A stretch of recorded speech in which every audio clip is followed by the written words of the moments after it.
तो न हैवानों में तरक्की और तनज़्ज़ुली की गुंजाइश है, न फरिश्तों में तरक्की और तनज़्ज़ुली की गुंजाइश है, लेकिन इस फ़र्क के साथ कि जानवरों में तरक्की करना मुमकिन नहीं है, फरिश्तों में तनज़्ज़ुली करना मुमकिन नहीं है। ये बात समझ में आ गई? अब आइए इंसान के पास। खुदावंद मुताल ने इंसान को बीच की एक मखलूक बनाई है, दरमियान की मखलूक। इसके अंदर वो हैवानात वाली खुसूसियात भी हैं सब, और इसके अंदर फरिश्तों वाली खुसूसियत भी है, यानी अक्ल। खुदा ने ख्वाहिशात नफ्स भी दिए हैं, बहुत सारे ख्वाहिशात नफ्स में इंसान जानवर से कोई कम नहीं है, बल्कि कभी कभी खतरनाक तरीन हद तक जानवर से बढ़ के है, खतरनाक तरीन हद तक। वाकई इंसान ने जितना नुकसान पहुंचा दिया है, कौन सा जानवर इतना नुकसान पहुंचा सकता है? किस जानवर ने एटम बम ईजाद किया है? किस जानवर ने नस्लों को तबाह किया है पूरा एक साथ? ये इंसान है, ये वाला जानवर, ये सबसे ज्यादा खतरनाक जानवर है। हजरत आयतुल्लाह मुतहरी ने एक जगह पर एक शेर लिखा है, कहते हैं कि अगर चोरी करने के लिए कोई इंसान जाए कहीं पर, तो चोरी के लिए जाने वाला दो किस्म का है, या उसके पास टॉर्च है या टॉर्च नहीं है। अगर टॉर्च है और रोशनी के साथ गया, टॉर्च की रोशनी के साथ गया है, तो उसकी चोरी किसी और तरह की होगी, और अगर अंधेरे में कोई गया है तो उसकी चोरी किसी और तरह की होगी। वो कहते हैं कि अंधेरे में जाए तो जो हाथ लगे वो लेके आएगा, लेकिन अगर टॉर्च लेके कोई जाए चोरी करने के लिए, तो वो छांट के उसे ले आएगा जो सबसे ज्यादा कीमती है। ठीक है, वो बुजुर्गवार कहते हैं कि अगर अहले इल्म गुमराह हो जाएं तो टॉर्च लेके जाने वाले चोर की तरह से हैं। उनका जो नुकसान पहुंचाने का अंदाजा है वो आपके हद तसव्वुर से बालातर है। जाहिल आदमी अगर गुमराह हो जाए तो वो क्या नुकसान पहुंचाएगा, क्योंकि उसके पास इल्म की रोशनी ही नहीं है, वो कोई नुकसान नहीं और उससे भी पस्तर अगर जानवर नुकसान पहुंचाना चाहेगा क्या करेगा? ज्यादा किसी को मसलन डंक मारेगा, जहर फैला देगा, एक आदमी को नुकसान पहुंचाएगा, लेकिन पूरी आबादी को तो खत्म नहीं करेगा ना कोई जानवर, इतना नुकसान तो नहीं पहुंचा सकता है। तो बरादरान गिरामी, बहुत मैं दूर तक गया, वापस आता हूं। तो अगर इंसान पस्ती की तरफ जाए तो बेइंतहा नुकसानदेह है, बेइंतहा नुकसानदेह, और इंसान का फायदा भी बेइंतहा फायदा है, आपके हद तसव्वुर से बालातर। फायदा भी बहुत ज्यादा दे सकता है, नुकसान भी बहुत ज्यादा पहुंचा सकता है। यही इंसान अगर अक्ल को खैर बाद कहे, ख्वाहिशात नफ्स की पैरवी में इतना आगे बढ़ जाए कि अक्ल नामी किसी चीज के पीछे जाने का उसने सोचा भी ना, अक्ल को छोड़ ही दिया, ख्वाहिशात नफ्स के पीछे चल पड़ा, इस इंसान को कुरान मजीद में जिक्र किया है। कुरान में कहता है वलक़द खलक़ना लिजहन्नमा कसीरम मिनल जिन्न वल इंस वलक़द ज़रअना लिजहन्नमा कसीरम मिनल जिन्न वल इंस। हमने बहुत सारे जिनों और इंसानों को जहन्नम का ईंधन बनाया है। ये कौन सा इंसान है? किन इंसानों को खुदा ने जहन्नम का ईंधन बनाया है? उसकी निशानियां बाद में आ रही हैं। लहुम क़ुलूबुन ला यफ़क़हून बिहा व लहुम अअयुनुन ला युबसिरून बिहा व लहुम आज़ानुन ला यस्मऊन बिहा। हमने उन्हें हिदायत के असबाब फराहम किए, हमने उनको कुव्वे इदराक अता किया, समझने की कुव्वत। अब वो चाहे अक्ल हो या दिल, कुरान ने कल्ब इस्तेमाल किया है, कल्ब यानी समझने की कुव्वत। हमने समझने की कुव्वत उसे अता कर दी, उसने छोड़ दिया, समझने की कुव्वत को छोड़ दिया, काम ही नहीं लिया उससे। हमने उसे बीनाई अता की, उसने बीनाई से काम नहीं लिया। हमने उसे शिनवाई अता की, उसने शिनवाई से काम ना लिया। खूब तवज्जो रखिए, ये बीनाई और शिनवाई क्या चीज है? नारे रिसालत, नारे हैदरी, खुशनुदी आले मोहम्मद बुलंदतर सलवात।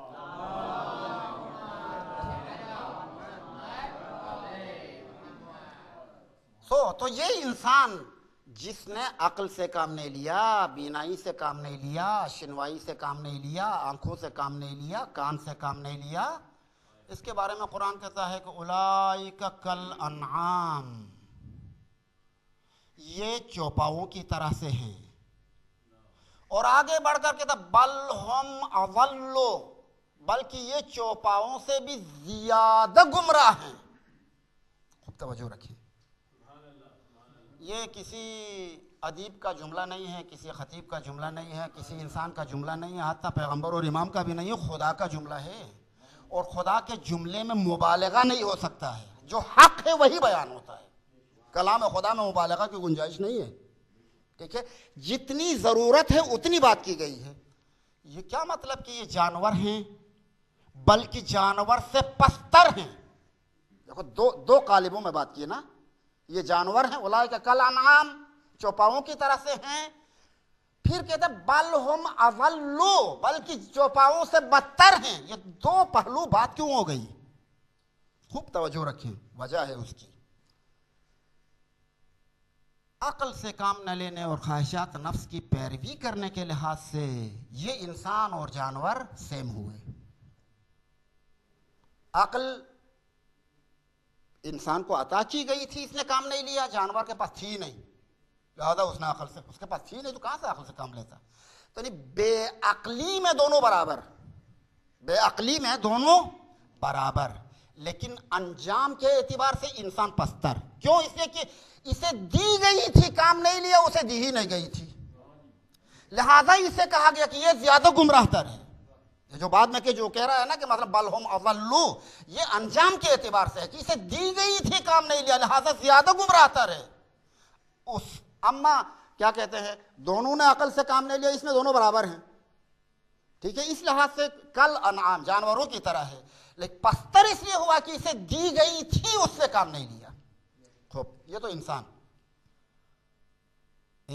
जानवरों से पस्त, जानवर जो कि खुद ही पस्त है पहले से, उससे भी पस्त।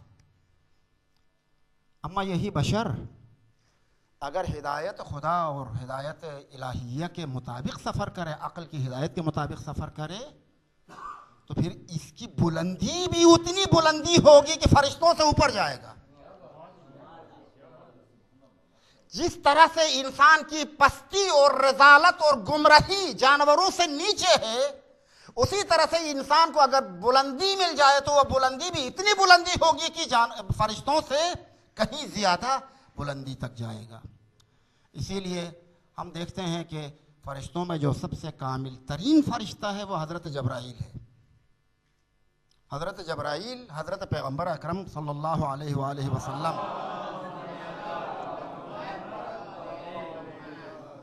के साथ एक इर्तिकाई सफ़र में थे, सफ़र मेराज में। अच्छा, ये सिंबॉलिकल बातें हैं, हाँ, क्योंकि बातों को अच्छी तरह समझें।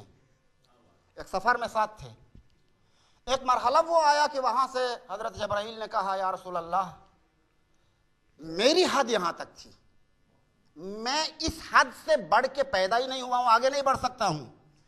लौ दनौतु उन्मुलतन लहतरक़तु, अगर एक उंगली के बराबर भी अपने हद से आगे बढ़ूंगा तो जल के ख़त्म हो जाऊंगा। ये मेरा इर्तिका था यहाँ तक, लेकिन अब यहाँ से पैगंबर अकरम आगे बढ़े और आगे बढ़े, इतनी बुलंदी तक गए कि उस बुलंदी का इजहार कुरान ने इस तरह से किया है कि अल्लज़ी दना फतदल्ला फकान क़ाब क़ौसैन औ अदना। ये जुमला समझाने में बहुत मुश्किल है, लिहाजा इसी पर रुक जाऊं तो काफ़ी है। ठीक है, और ये इंसान हज़रत पैगंबर अकरम सल्लल्लाहु अलैहि वसल्लम या इसकी तरह के जो इंसान थे, ये इतनी बुलंदी पर थे कि इनकी खिदमत करने के लिए अगर फरिश्ते आ जाएं तो उस खिदमत करने पर फरिश्ते नाज करते हैं। हम और तुम बराबर नहीं हैं। मैं वो हूं कि जिसने हसनैन के लिए कपड़े लेके गया, जो हसनैन का दर्जी बन गया, इम्तियाज। मैं वो हूं कि जिसने झूला झूलाया है, मैं वो हूं कि जिसने दरबानी की है। लेकिन फरिश्ते इन इंसानों की खिदमत करने पर इफ्तिखार का एहसास करते हैं। आपकी समझ में बात आ गई कि इंसान कहां से कहां तक है। इंसान को खुदा ने दो खुसूसियात के दरमियान खल्क किया, जानवरों की खुसूसियत और फरिश्तों की खुसूसियत। अगर हिदायत के रास्ते से हट जाए तो जानवरों से भी पस्तर होता है, लेकिन अगर इसने ख्वाहिशात नफ्स को कंट्रोल कर सका और अक्ल की हिदायत के मुताबिक सफर करने में कामयाब हुआ तो उस बुलंदी तक जाता है कि जहां तक फरिश्तों की भी रसाई नहीं है। नारे तकबीर, नारे रिसालत, नारे हैदरी, शुहूदी आले मोहम्मद बुलंदतर सलावत।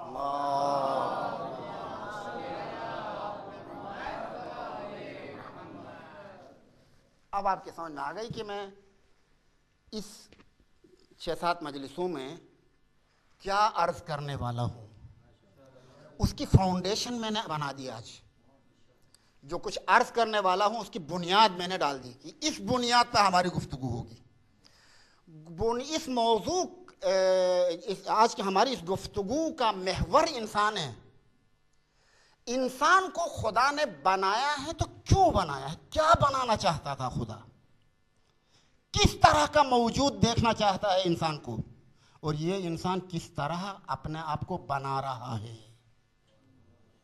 क्या खुदा चाहता है उसी तरह का इंसान बन रहा है या किसी और सम्त में जा रहा है। ये चीजें हैं जो आपकी खिदमत में हम इन 5-6 मजलिसों में अर्ज करेंगे। बरादरान गिरामी, एक और जुमला कहूं। एक बच्चा अभी स्कूल में जाना उसने शुरू किया है, पहली क्लास में है या दूसरी क्लास में है। एक और बच्चा है, वो बच्चा तो नहीं कहना चाहिए फर्ज के लिए, वो जवान है, उसने अभी हाल ही में डॉक्टरेट करके फारिग हुआ है। तो ये जो जिसने डॉक्टरेट किया है इसे तो यहां से लेके प्राइमरी के हद तक जितने मराहिल हैं, अच्छी तरह गौर कीजिएगा, डॉक्टरेट से लेके प्राइमरी के लेवल तक जितने मराहिल हैं तमाम मराहिल उसके नजर में हैं। लेकिन जो बच्चा अभी है वो यहां बचपना से, मतलब दूसरी क्लास से लेके डॉक्टरेट तक जितने मराहिल उनमें से कुछ भी नहीं जानता है। उसके सामने अंधेरा है। ठीक है, खूब तवज्जो रखिए। हम आम इंसानों में और एक हुज्जत खुदा में इससे कहीं ज्यादा फर्क है। जो मिसाल मैंने दे दी इससे कहीं ज्यादा फर्क है। वो हमें शुरू से आखिर तक एक एक चीज को अच्छी तरह देख सकता है, लेकिन हम उनके किसी चीज को समझ नहीं सकते हैं। ये समझ में आ रही है बात? हम उनकी किसी चीज को नहीं समझ सकते, वो हमारी एक एक चीज को समझ रहा होता है। मैंने मिसाल दे दी इसीलिए ताकि बात आपके लिए वाज़ेह हो जाए, वरना ये मिसाल के लायक नहीं है। यानी उनकी तशबीह इससे देना भी सही नहीं है, वो हकीकत में दुरुस्त नहीं है, लेकिन बात समझाने के लिए, करीब करने के लिए हमने इस तरह की मिसाल दे दी। पैगंबर अकरम और उनके साथ सामने बैठने वालों का इतना बड़ा नहीं, इससे ज्यादा फर्क था, इससे ज्यादा फर्क था। पैगंबर अकरम को यह भी मालूम था कि उनके बाद ये लोग क्या करने वाले हैं। ये जुमला मैं वहाँ पर जहाँ रहता हूँ अफ्रीका में, मोज़म्बिक में, वहाँ पर यह जुमला कह चुका हूँ। अगर हम में से किसी को कभी खुदा ने कोई इल्म ऐसा अता किया कि हम किसी की पर्सनल लाइफ के बारे में किसी ख़ास इल्म के ज़रिए से हमें इल्म हासिल हो गया कि हम ये किस नेचर का इंसान है, ठीक है, किस तबीयत का इंसान है, मसलन उसमें कुछ पस्तियाँ, कुछ गुमराहियाँ हमें नज़र आ गई, तो हमें इतनी यानी नफरत पैदा होगी कि हकारत आमेज निगाहों से हम उसे देखेंगे। ठीक है, हम में अब उतनी बुलंदी तो नहीं है कि अपनी उस बुलंदी की वजह से इसकी उस कम मरहले को हाजुम करें, वो बुलंदी तो नहीं है। लिहाजा अगर जरा सा पता चल जाए तो हकारत की निगाहों से देखना शुरू करते हैं। पैगंबर की बुलंदी के इस पहलू को देख लो कि पैगंबर बहुत अच्छी तरह जानते हैं कि जो उनके सामने बैठे हुए हैं वो पैगंबर के बाद क्या करने वाले हैं, बहुत अच्छी तरह जानते हैं। जो पैगंबर अपने बाद हज़रत इमाम ज़मान के ज़माने तक के लोगों के इर्तिकाई सफ़र को बयान कर सकते हैं, इल्मी मराहिल को बयान कर सकते हैं। वो क्या अपने बाद क्या होने वाला है उससे बेखबर थे? कतान उसके पास ये सब बातें थी, लेकिन ये उसकी बुलंदी थी कि अभी कभी उसके सामने उन्होंने अपने सामने लाया नहीं। और ये जो छोटे लोग हैं जिनको दुनिया बहुत बड़े बनाने की बहुत कोशिश करती है, जो पैगंबर के साथ रहते थे, छोटे लोग, इन छोटे लोगों की समझ में हरगिज नहीं आती थी कि ये क्या है पैगंबर। हरगिज उनकी समझ में नहीं आती थी। वो समझते थे हमारे जैसा इंसान है, और वही बात चलते चलते चलते चलते हम यहाँ तक भी पहुँच गया है। बाद लोग पैगंबर को हमारे जैसा इंसान है कहते हैं, वो वहीं से चला है, ये ठीक है, वहीं से चला, सफ़र करके यहाँ तक पहुँच गया है। यानी मैं ये अर्ज कर रहा हूँ कि जो मतलब फ़र्ज करें कि एक प्राइमरी का बच्चा है, उसके सामने उस डॉक्टर साहब को ला के सामने रखो तो होगा ये मेरे जैसे ही इंसान है, कोई फ़र्क नहीं है। लेकिन फ़र्क कितना है भाई, गौर किया आपने?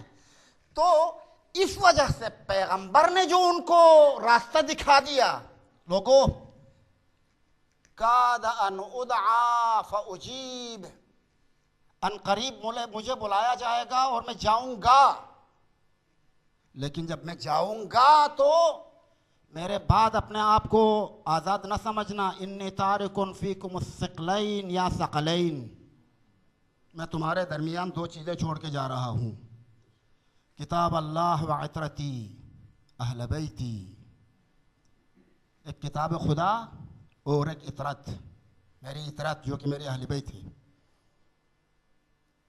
मा इन तमस्सक्तुम बिहिमा लन तज़िल्लु बादी, जब तक तुम्हारा दस्त तमस्सुक इनके साथ रहेगा हरगिज़ गुमराह नहीं हो जाओगे। गुमराह न होने के लिए क्या मिला, क्या मेयार बयान फरमाया पैगंबर ने? दोनों से तमस्सुक रखो तो गुमराह नहीं हो जाओगे। अच्छा, ये तमस्सुक का लफ्ज़ जो है ना, ये अरबी लफ्ज़ है, उर्दू में कोई अच्छा लफ्ज़ बना नहीं है जो इस माना को अदा करे। इसे बयान करने के लिए मैं कभी कभी ये मिसाल पेश करता हूँ। आपने पहाड़ों पे चढ़ते हुए लोगों को कभी देखा है? कोहनवर्दी जिसे कहते हैं फारसी में, और या उर्दू में पता नहीं क्या कहते हैं, पहाड़ पे जो चढ़ते हैं, कोह पेमाई। उस कोह पेमाई में एक रस्सी होती है ऊपर से, उस रस्सी को पकड़ के चल रहे होते हैं। उस रस्सी से इतने जुड़े हुए होते हैं कि जरा सा अगर हाथ छूट जाए रस्सी से तो क्या होगा इनका अंजाम? गिर के मर जाएंगे। इसी रस्सी को थाम के उससे छूटे बगैर जो चल रहे हैं ना, इसको कहते हैं तमस्सुक, इसी को कहते हैं तमस्सुक। पैगंबर क्या फरमाते हैं? मा इन तमस्सक्तुम बिहिमा, जिस तरह से पहाड़ पे चढ़ने वाला उस रस्सी को छोड़े बगैर मकसद तक पहुंचता है, तुम्हें अगर मकसद तक पहुंचना है तो उसका वाहिद रास्ता यह है कि कुरान और अहले बैत को थामे रहो।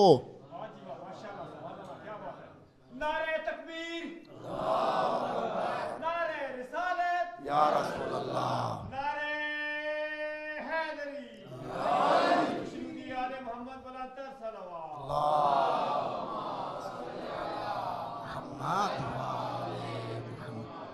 तो जिस तरह से अगर वो पहाड़ पे चढ़ने वाला अगर खुदा न खास्ता गफलत का शिकार हो गया, ऊँग आ गई, नींद आ गई, कुछ हुआ, उसका हाथ छूट गया तो वहीं पर तबाह। सेम वही हालत है। कुरान और इतरत से हाथ छूटने के मानी गुमराही है। ये मेयार पैगंबर ने बयान फरमाया है, ठीक है। इस मेयार को क्यों छोड़ दिया भाई? इसलिए छोड़ दिया कि जिसने ये मेयार दिया था उसको हमने अपना जैसा समझा। अगर हम उसके मर्तबे को जान चुके होते तो कभी ना छोड़ते उसके दिया हुआ मेयार, क्योंकि उसके मर्तबे को नहीं जानते हैं, लिहाजा उसके दिए हुए नुस्खे पर हम अमल ही नहीं करते हैं। फ़र्ज़ कर लें कि यहाँ चलते फिरते किसी मजदूर ने, किसी चौकीदार ने आकर आपको आपकी बीमारी का एक नुस्खा लिख दिया, ये फलां क्या कहते हैं, जड़ी बूटी, फलां जड़ी बूटी, फलां जड़ी बूटी, इससे मिला के खा लो तो ठीक हो जाओगे। आप शुरू ही से उसको अपना जैसा या उससे भी छोटा समझते हैं तो उसके नुस्खे को बिल्कुल परवाह ही नहीं करेंगे। रहने दो यार, छोड़ो, ऐसे ही कह दिया है। लेकिन अगर एक तबीब हाज़िक तजुर्बाकार जो दुनिया में उसका नाम हो, एक ऐसा डॉक्टर आपको नुस्खा लिख दे कि ये चीज इतने टाइम में आप ले लो, तो आप उसे अपनी दिल और जान से ज्यादा अहमियत देंगे। बात समझ में आ रही है? तो ये पैगंबर अकरम सल्लल्लाहु अलैहि वसल्लम, उनके दिए हुए नुस्खे को नजरअंदाज ही इसीलिए करते हैं कि उनको अपना जैसा समझा है।